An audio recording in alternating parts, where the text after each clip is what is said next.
Hey guys, what's up? And welcome back to my video. And I told you guys I was gonna see you next time, so I'm seeing you right now. And so today we're gonna be watching top 10 most evil humans to have ever lived, and it's followed by most amazing top 10. You hear me right? It's followed by most amazing top 10. So if you guys, before we get any further, make sure to leave a like and subscribe to my channel. And if you want to see their videos, just go ahead and go to their channel and subscribe to them as well. And also, so here we go. Hello and welcome back to Most Amazing Top 10. I'm Rebecca Philgate, and today we're talking about the top 10 most evil humans to have ever lived. There are a lot to choose from, so this video could spawn many parts. This list is absolutely jam-packed with detail, so let's get right into it. Coming in at number 10, we have Mary Ann Cotton. Cotton was hung at Durham County Jail in 1873 following a 20-year poisoning spree. Cotton is often considered Britain's first female serial killer, murdering 21 people in her time, usually for money via insurance payouts. Cotton's poison of choice was arsenic, something that she used to murder her husbands, yes, husbands plural, and her children. That's right, she killed her own children. Why? She was later discovered when police made the connection between the loss of her 3 husbands, some friends, a friend of her mother's, her mother, and her 13 children, all of which had died from sudden stomach fevers. Wow. Coming in at number 9, we have Jim Jones. I've heard of him. Greedy and evil, Jim Jones was the cult leader of the People's Temple and the orchestrator of the horrific Jonestown Massacre. An American national Jim set up the People's Temple out of frustration with being unable to express his Marxist values. In the end, he kind of developed a god complex and started brainwashing people into thinking that he and the People's Temple were the saviors. He relocated the cult to Guyana and then named their newly acquired land Jonestown after himself. That place has been Jim abandoned. manipulated the press and some respected politicians until they started to disassociate themselves from him. The American authorities became very suspicious of goings-on in Jonestown after reports of violations of human rights from defectors. America sent reporters and a congressman in to investigate the cult, and Jim ordered his army to murder them. Later, realizing his time was up, he brainwashed 909 people into committing mass suicide, 300 of which were children. They all famously drank grape Flavor Aid laced with cyanide. Coming in at number 8, we have Ian Brady and Myra Hindley. Oh, I heard of those Ian too. Brady and Myra Hindley are evil for so many reasons, not least the fact that they're disgusting child killers, and they conducted their crimes in the 60s. The pair lived in Greater Manchester and spurred one another on to kill. Their first victim was a friend of Hindley's sister. She was called Pauline Reed, and Hindley used their prior relationship to lure her into their van. Pauline was only 16 when she was sexually assaulted and murdered. The pair raped 3 more times and killed 4 more times. Their victims included 3 boys, 2 of which were aged 12, and a 10-year-old girl. What? The pair were later arrested following a tip-off from Hindley's brother-in-law, and they later refused to give information about the missing children's bodies to their bereaving parents, which is just horrible. Okay, so this guy comparatively seems a lot worse, but he was living in a different time, although he was absolutely a mega dick. Coming in at number 7, we have Vlad the Impaler. Vlad the Impaler was the inspiration behind the legend of Dracula, and like his fictitious counterpart, he was a very bloodthirsty chap. Vlad was alive for a mere 45 years between 1431 and 1476, but in that time, it is estimated that he could have killed around 1,000 people. Vlad was Prince of Wallachia, a historic region of Romania, and to cut a really long story short, he killed everybody that stood in his way of power or threatened his position. He plundered villages and killed armies. How? How did he kill them? Well, he's not called Vlad the Impaler by accident. He really liked to impale his victims and then proudly display their corpses. He also impaled animals and nailed turbans to the heads of Turkish messengers. He was known to be cruel and wicked within his lifetime, with news of his evil soul becoming a popular story in German courts. Speaking of Germany, next up at number 6, we have Joseph Goebbels. Some say this top-ranking Nazi in charge of propaganda was actually way worse than Hitler himself. Deranged, jealous, and erratic, Goebbels was a vicious Jew-hating killer who was a key player in defying the Aryan race and pointing hatred towards Jews. He was also fairly key in the establishment of concentration concentration camps, including Auschwitz. This picture of Joseph Goebbels always haunts me. This is the moment that he found out the photographer was a Jew. At the end of the war, he and his wife murdered their 6 children before committing suicide. What? Coming in at number 5, we have Ted Bundy. I've heard of him. Ted Bundy is one of the most prolific and infamous serial killers of all time. The American, who murdered somewhere between 30 and 100 women, was killed via the electric chair in 1989.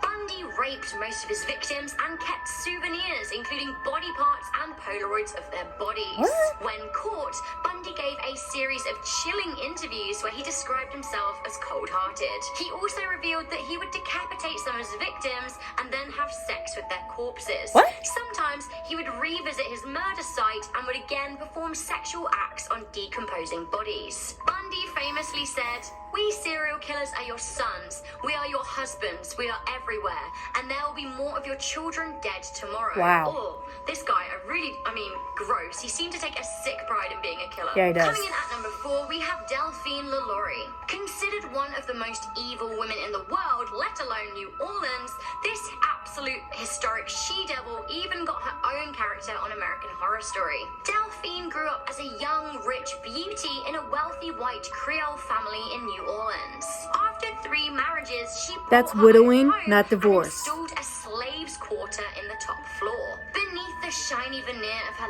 lavishly furnished home, Delphine had a sick secret. The slaves' quarters were actually a secret torture and murder room. She woefully mistreated her staff, but the extent of the horror wasn't known until a fire broke out in her home. The fire marshal searched the top floor, only to find a dozen people chained up, with others in cages. Body parts and severed heads sat in buckets, and organs were strewn across the floor. Delphine never faced justice as she fled to Paris. Unbelievable. A recent evil up next at number 3, we have Harold Shipman. I've heard of him Harold too. Shipman was a British doctor who broke the Hippocratic Oath and abused his power to carry out 218 or more sick murders. Shipman killed people by administering them with a lethal dose of diamorphine, and then he used his position as a doctor to sign their death certificates and also to doctor their medical records to suggest that they were in bad health. 80% of his victims were women, usually over the age of 50. However,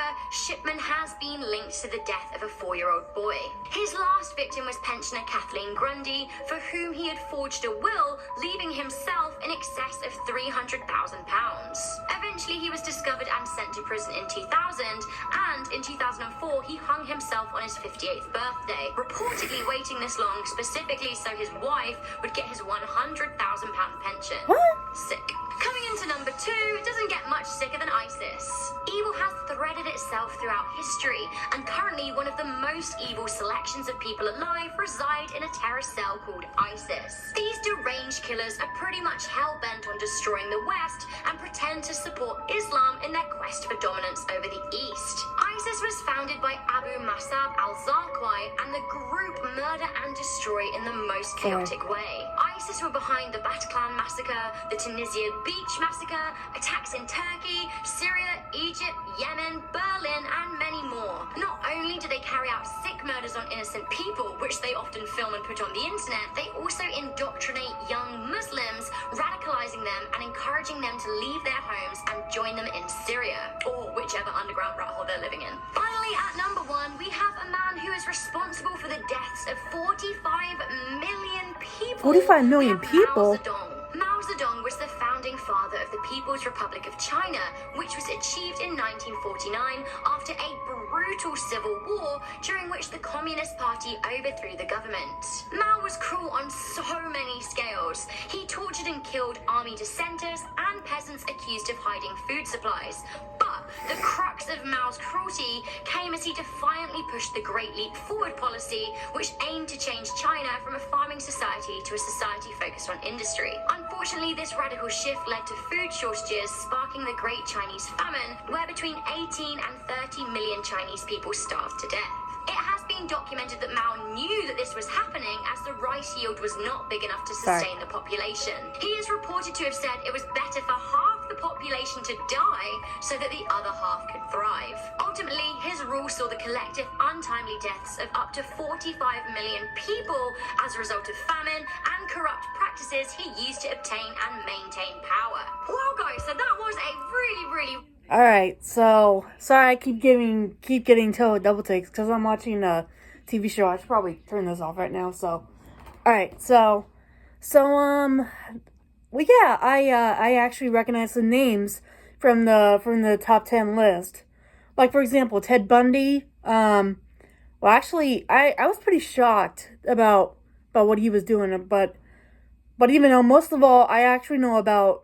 If you guys are wondering why Delphine LaLaurie was married 3 times, and if you guys don't remember what I said in the video while watching it, she was widowed, not divorced. But actually, also Harold Shipman. No one actually knows why he was doing it, because even though I heard his mother died when he was 17 from lung cancer or whatever, so no one knows why he was doing it. Perhaps he's trying to avenge his mother's death, or maybe he's just, I don't know, just like playing God or anything. But okay, so that's it for today, guys. If you guys want to enjoy the video, please leave a like, and if you guys want to watch more of their content, be sure to go over and subscribe to Most Amazing Top 10. Again, if you guys want to watch their videos, be sure to go to their channel and be sure to subscribe to their channel. And if you guys want to watch more reaction videos of my reactions, be sure to subscribe to my channel, and I'll see you guys next time. See you guys.